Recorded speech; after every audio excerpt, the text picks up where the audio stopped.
The massive chrome ships appeared in Earth's sky without warning. Admiral Corvin stood on the bridge of his flagship, looking down at the blue and green planet below. His red eyes gleamed with satisfaction behind his breathing mask.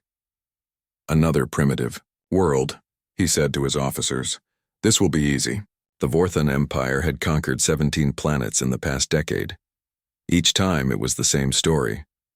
The aliens would arrive, show their superior weapons, and the locals would surrender within days. Sometimes they would fight back with their crude missiles and energy weapons, but it never lasted long. "What do our scouts report about this world?" Corvin asked. His tactical officer, a tall being with blue skin, checked his display. "They call themselves humans, Admiral. They have basic space travel, some satellites around their planet and a few trips to their moon. Their weapons are still chemical-based rockets and primitive nuclear devices." Corvin laughed, a harsh sound that echoed through the bridge. "Nuclear weapons? How quaint. Our plasma shields can stop anything they might throw at us." Down on Earth, Captain Li Jin sat in a command center buried deep beneath Seoul. The room looked ordinary, just computers and communication equipment that any modern military might use. But Li Jin's eyes held secrets that went back thousands of years. "Sir, the alien fleet is taking position," reported Lieutenant Park Soo from her station. She was young, maybe 25, with the eager look of someone who had trained her whole life for this moment. 37 ships in total. They're running standard scans. Li Jin nodded slowly. On his screens he could see the alien ships hovering above major cities around the world. New York, London, Tokyo, Moscow. The invaders had chosen their targets. Well, or so they thought. "Are they detecting anything unusual?" Li Jin asked. "No, sir," Park Soo replied. "The camouflage systems are working perfectly. To them, we look exactly like what we appear to be. A barely space-capable civilization." Li Jin allowed himself a small smile. The aliens had no idea what they were really looking at.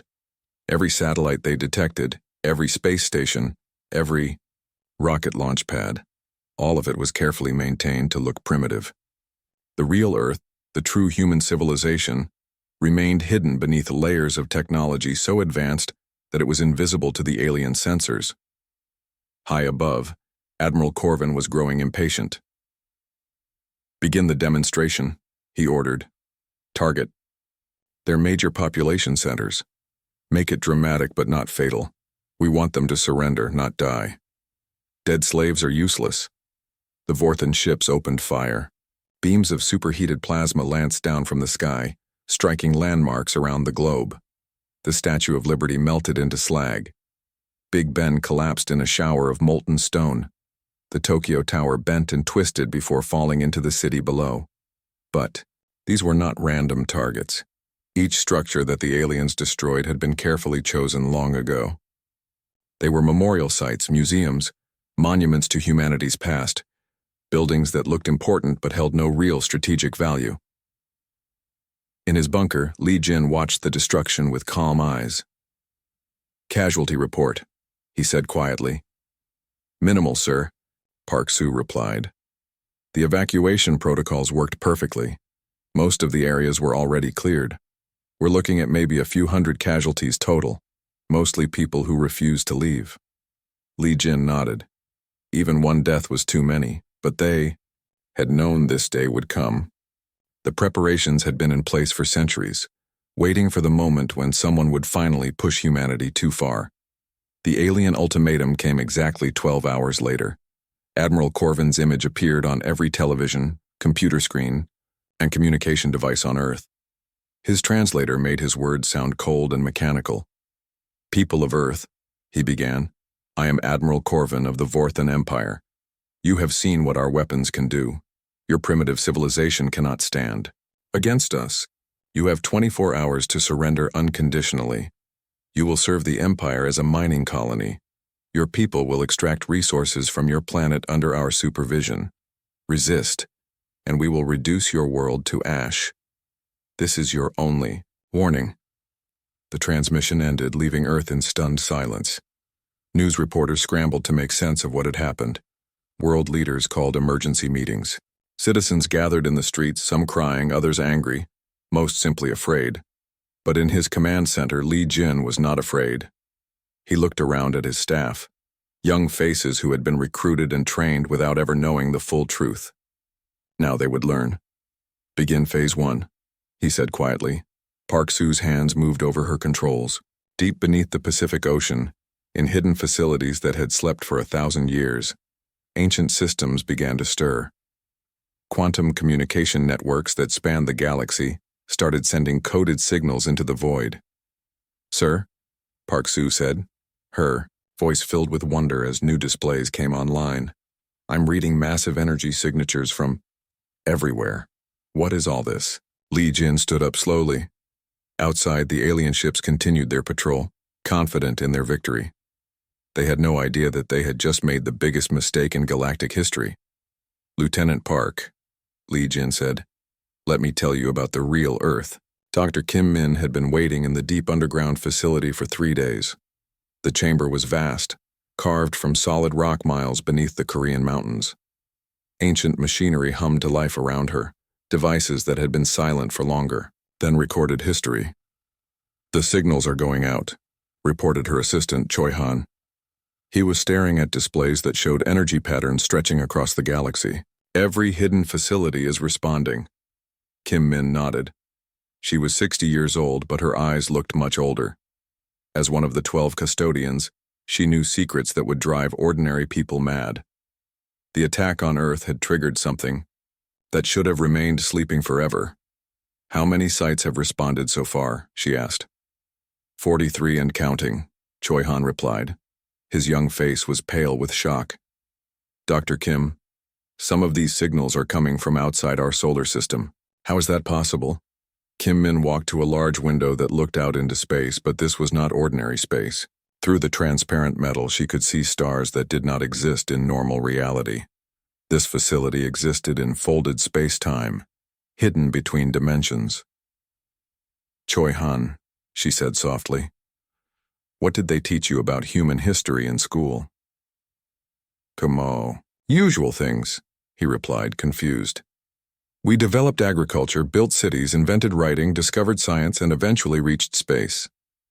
"All true," Kim Min said, "but incomplete. Humanity is much older than anyone knows. We ruled half the galaxy once, long before we pretended to discover fire. Far from Earth, near the ice moon Europa, something massive began to move. The Golden Phoenix had been sleeping in a pocket of twisted space for 1,000 years. Now its ancient engines sparked to life, bending reality around its enormous hull. The ship was the size of a small city, its hull made from materials that could survive the heart of a star. Captain Park Day stood on its bridge, his body awakening from stasis. Around him, his crew of 200 humans began to stir.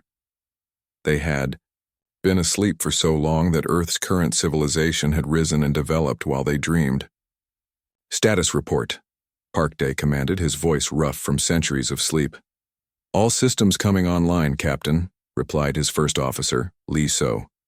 "We're receiving the awakening signal from Earth Command. The Protectorate protocols have been activated."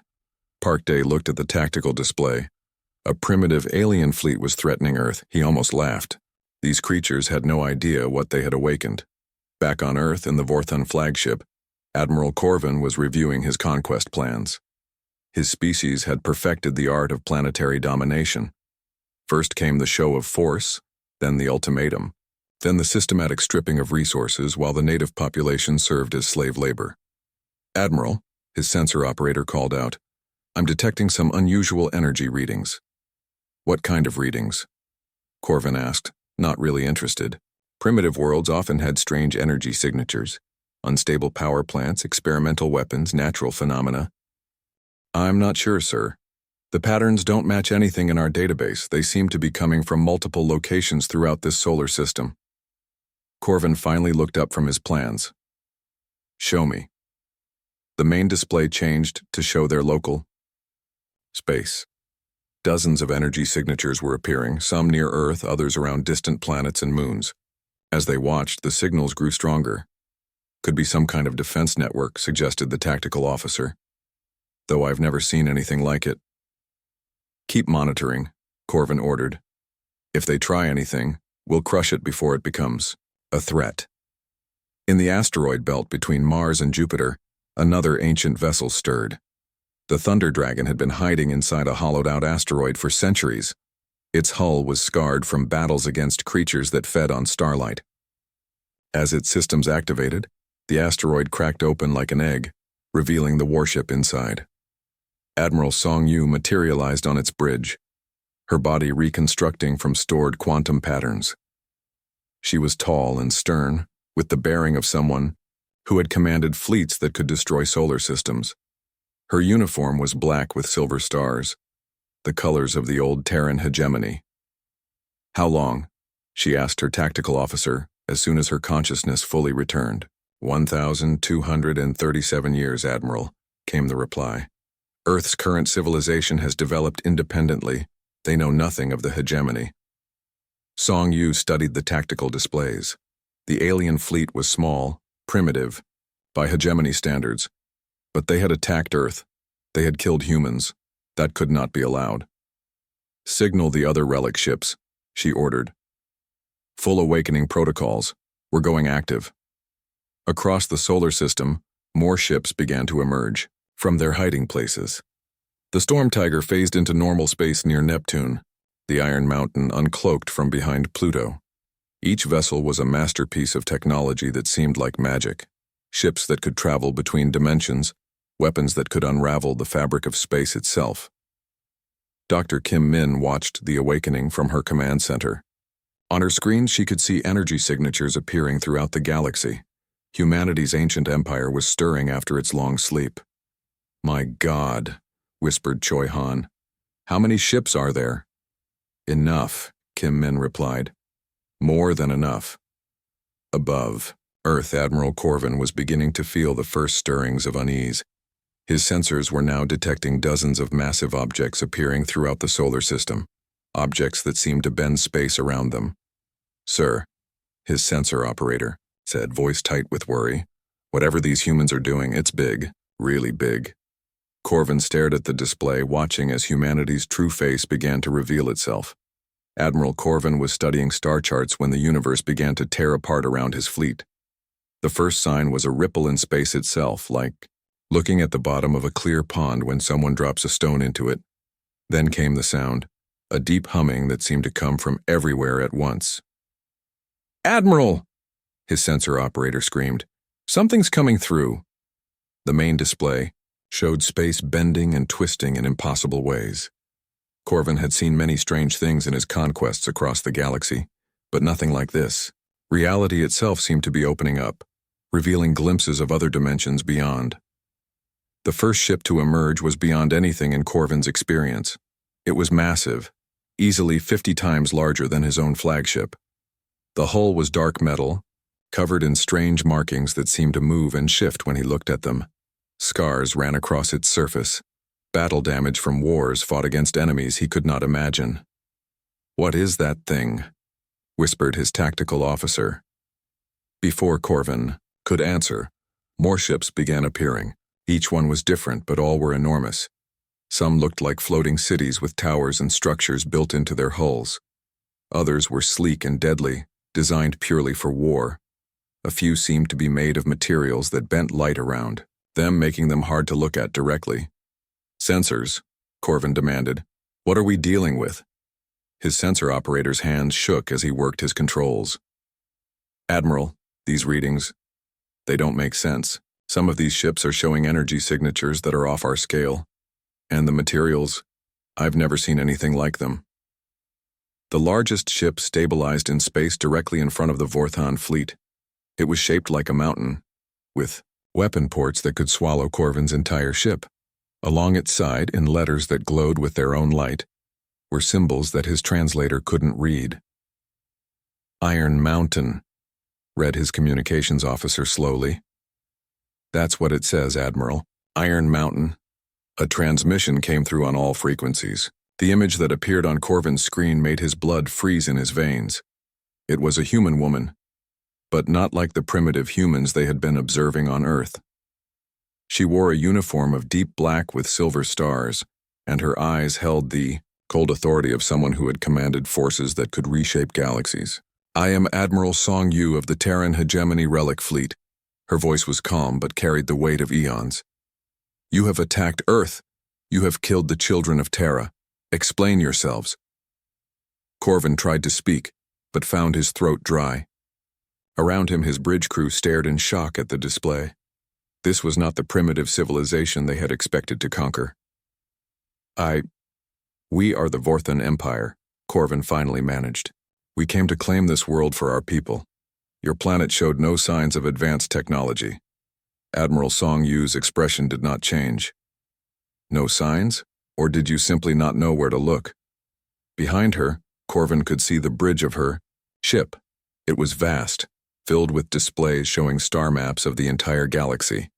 Crew members moved with the practiced efficiency of people who had fought in battles that spanned solar systems. Impossible, Corvin breathed. Our intelligence showed that humans barely reached their own moon. You have chemical rockets, primitive satellites, museum pieces, Song Yu replied. Maintained for historical accuracy. The real Earth has been hidden from species like yours for over 1,000 years. On the tactical display, more human ships continued to appear. Corvin counted 50, then 100, then stopped counting. Each ship was massive, armed with weapons he could not understand. What do you want? He asked. Justice, Song Yu said simply. You attacked our world without provocation. You killed our people. In the old days, that would have meant the complete destruction of your species and everything you hold dear. Corvin felt his knees go weak. The old days? The transmission changed, showing historical records that made Corvin's mind reel.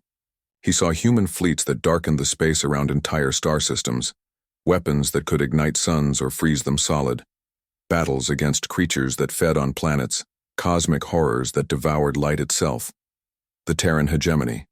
Song Yu's voice continued over the images. Once ruled half the galaxy. We fought wars against entities that your species could not even comprehend. We built wonders that made stars jealous and created technology that bent the laws of physics to our will. The images showed massive construction projects. Artificial worlds built around dying stars, space elevators that reached between dimensions, cities that existed in folded time where 1,000 years could pass in a single day.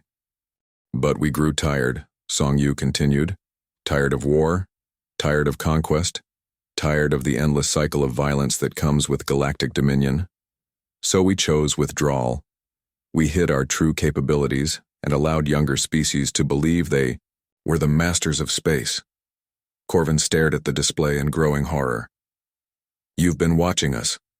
All this time you've been watching. We have, Song Yu confirmed. And we hoped you would prove better than your predecessors. We hoped you would choose cooperation over conquest, peace over war. You have disappointed us. Around the Vorthan fleet, the human ships began to move into formation. Their weapons were not yet active, but Corvin could feel the potential for destruction that surrounded him. What happens now? He asked quietly. Admiral Song Yu leaned forward in her command chair. Now, Admiral Corvin, you learn what it truly means to face humanity when we are no longer hiding. Admiral Corvin stared at the human fleet surrounding. His ships. His pride burned hotter than his fear. The Vorthan Empire had never surrendered to anyone. They were conquerors, not cowards who begged for mercy from primitives. You think your old ships can frighten us? Corvin snarled into the communication channel. We are the Vorthan Empire. We have crushed 17 worlds with our might. Admiral Song Yu's image remained calm on his screen. Admiral Corvin, I strongly advise you to reconsider. You do not understand what you are facing. I understand perfectly, Corvin shot back. You're an old woman commanding ancient relics. Our weapons are modern, efficient, designed for war. Your museum pieces are no match for Vorthan technology. He turned to his weapons officer. All ships prepare for battle. Target the largest human vessel. Full plasma barrage. Sir, his tactical officer said nervously. Maybe we should listen to them. These ships are enormous, and we don't know their capabilities. I know enough, Corvin snapped. Size means nothing if their technology is outdated. Fire. The Vorthan fleet opened fire with everything they had. Plasma cannons that could melt through a mile of solid rock discharged their fury. Antimatter missiles that could crack a moon's surface streaked toward the human ships. Energy beams that had reduced entire cities to ash lanced through space. The barrage struck the human fleet with enough force to destroy a dozen planets. The space around the ships lit up like a small sun as the weapons found their targets. For a moment, Corvin allowed himself to smile. No matter how big these ships were, nothing could survive that kind of firepower.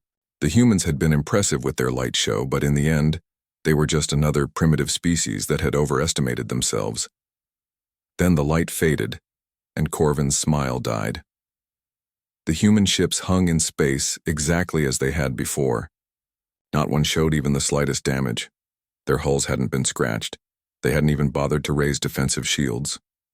Impossible, breathed his weapons officer. Our sensors show direct hits on all targets. That should have vaporized them.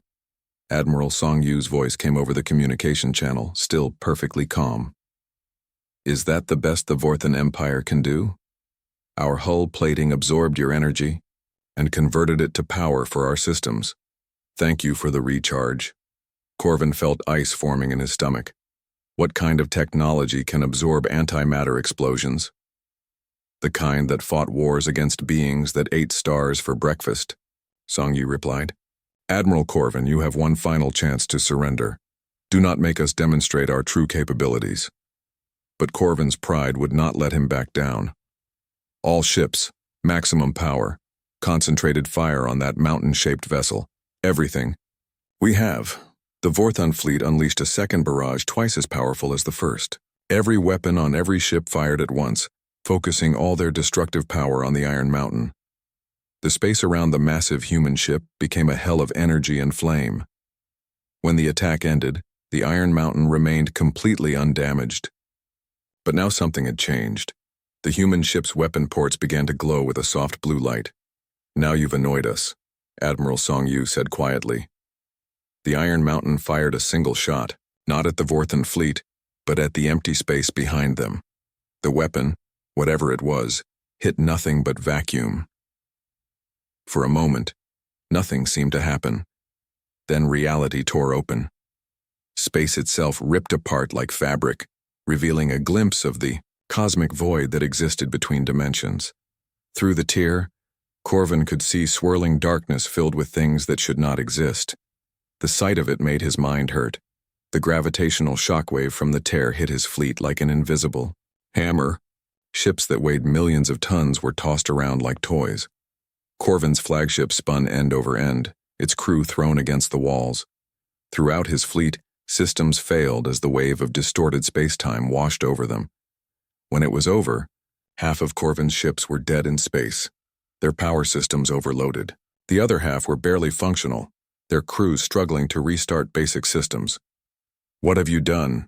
Corvin gasped, pulling himself back into his command chair.